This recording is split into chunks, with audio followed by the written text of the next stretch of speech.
Elmo. What are you going to do with that stick? Oh, there's lots of things you can do with this stick, Elmo. When it comes to shit talking about Disney, I'm always the first in line. Disney, a place where hundreds of mediocre movies are constantly churned out. They certainly have a dreadful talent of running everything they lay their hands on. I'm questioning the amount of brain power they have put into making this movie, but this is Disney. Before I continue, would you be generous and check out my channel? Maybe you'll find something you like. I would really appreciate the support. Let's talk about the greatest disappointment in human history, which is not you, Wish, or my main problem, the very quirky Pookie Bear, Asha, because no other Disney character can express such disappointment other than what she has brought during the entire course of her own development. Basically, the entire problem with this movie is its own existence. It's like a failed abortion. When you delve into this film's storyline and the oh-so-original hero's journey that most Disney characters embark on, you can't help but be overwhelmed by how profoundly terrible it is. I mean, really, Asha is just the worst character in every way possible. Just when you thought it couldn't get any worse, lo and behold, Guro's so relevant father is thrown into the mix later on. You know, the one she barely mentioned when she first met Magnifico and who serves no real purpose in the entire story, despite supposedly being a big deal in Asha's life. Oh, and let's not forget the song. Apparently, it's meant to be some deep ode to her father's wisdom or something. But let's face it, he's there for a fleeting moment before disappearing into the abyss.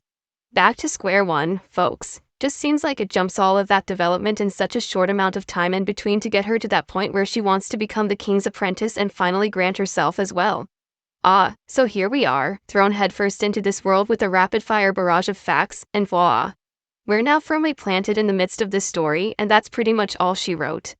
And let's not forget our dear Magnifico too, who decides to dabble in forbidden knowledge, gets all snazzy with some green powers, and, well, basically does nothing remotely interesting with them. Oh, and guess what?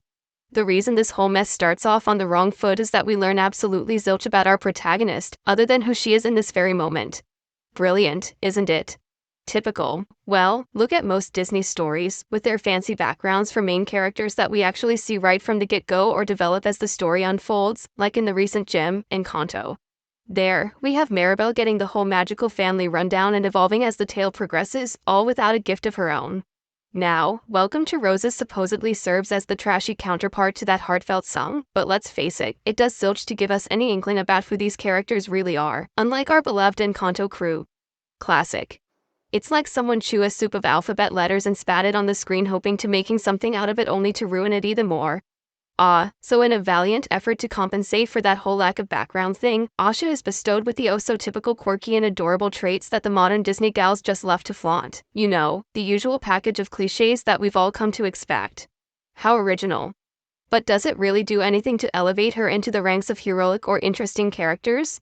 Nah, not really. All we're left with is the knowledge that we're supposed to root for her because, well, the king is a big bat who only grants wishes he deems worthy of roses.